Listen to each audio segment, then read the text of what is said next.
Hello, I'm Donagh McKeown for Your Lurgan, and I'm at a very interesting location that's in our High Street area of the town. It's somewhere you might know from driving past. You perhaps have seen it on a map. Well, you're going to see it on a new map that's coming our way.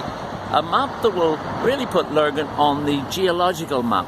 What is it? It's part of Lurgan Geology and Built Heritage Trail map that is the work of the Lurgan Townscape Heritage Group, who are promoting and helping to rebuild, as it were, some of the historic buildings in our town, and at the same time promote the actual heritage and the history of this particular area. And on this occasion they have Dr. Mark Cooper, who is a professor of geology at Queen's University. Now he's about to launch this online. They are promoting an actual tour that's coming our way in the coming weeks. So we'll give you more details about that as they emerge.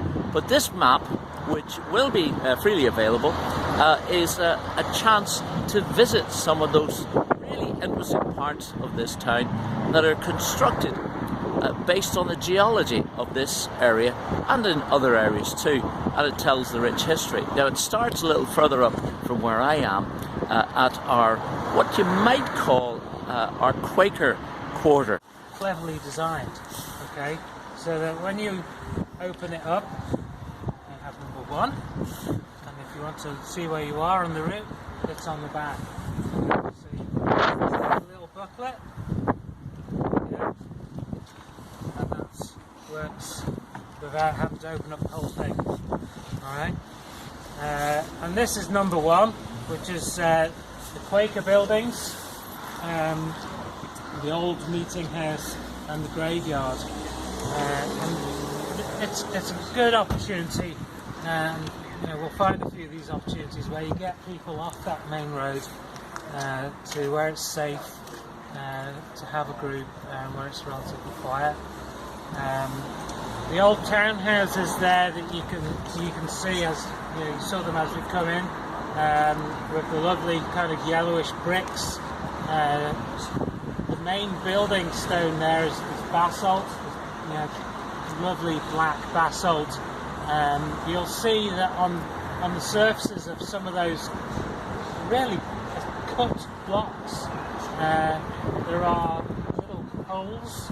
They are trapped gas bubbles.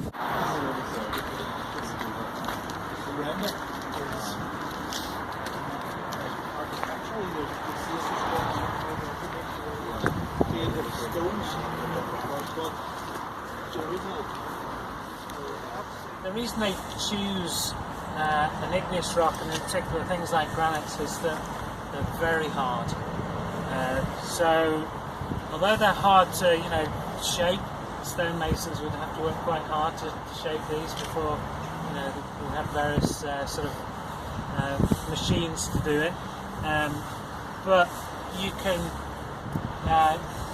polish this stone. It will take polish, and it's extremely resilient. And I suspect that these stones have come from the north of France, an area called Plumenac, where there's a big industry still operating, producing granite. It's struggling because all the more modern tombstones will be made from imported material from China and such like. So these are from France. This is Site 3 on the new geological map.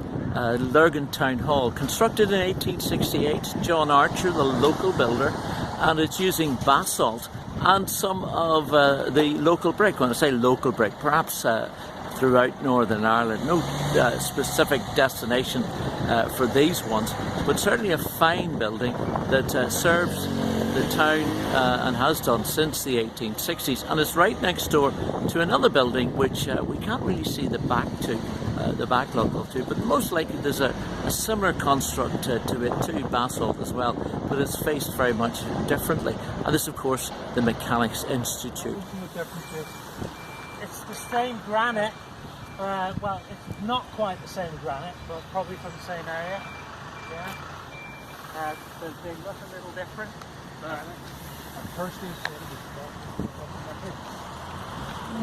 in the soil, or in, we're being ploughed up, we're being moved to the margins of the fields, and then they've been used for building the wall. So without stepping things, you always have to be careful. If we go up and have a closer look, what we'll notice is, you can actually see it from here, is that the majority of the stones that have been used for that wall have rounded edges. Okay, they're not blocks that have been broken out of a quarry. There are some of those, but for the most part, these are rounded cobbles. It's the right kind of scale, hundreds of meters long, maybe a couple of hundred wide. That kind of scale. So possibly a drumlin over there. So we've just looked at one or two of the locations on this brand new map that will be available in the coming weeks, and behind me a couple more of those actual stopping points, and then of course are the War Memorial and Shankhill Parish Church. The War Memorial, not more recent, 1920s erection, and below it 1730s, the building of what is effectively the largest parish church in Ireland in the 1730s. This is a fascinating tour. You'll be able to go on the walking tour itself with Professor Mark Cooper coming up in the next few weeks. Details available elsewhere on the internet as to how you can get on that tour, and when we get them, we'll be able to share them with you. But it's also going to be an opportunity for you to find out more as to why Lurgan is on this map and is really going on the map worldwide. One of the first towns in Ireland, certainly, if not the UK, to have its own geology map. Really tells you the past, the present, and it's up to you to continue the good news about Lurgan into the future, I suppose. For your Lurgan, I'm Donagh McKeown.